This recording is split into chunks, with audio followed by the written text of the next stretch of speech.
అమ్మాయితో విశాల్ రొమాన్స్ చేశాడు. అది మీ ఆయన చూశాడు కళ్ళారా.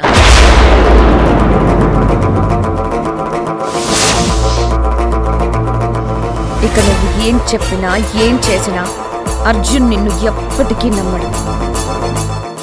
నీకు విశాల్తో సంబంధం ఉందని నమ్మేశాడు.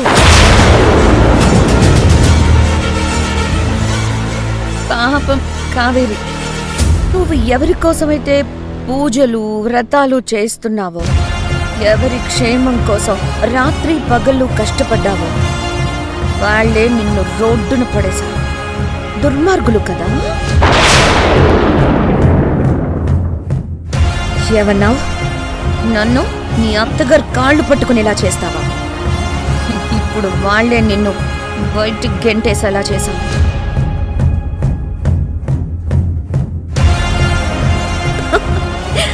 అత్తింటోళ్ళు తరిమేశారు, పుట్టింట్లోకి నాట్ అలౌడ్.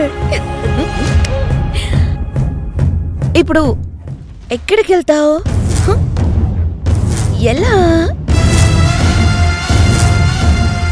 నిన్ను స్నేహ కూడా ఇప్పుడు పుట్టింట్లోకి అడుగు పెట్టనివ్వదు.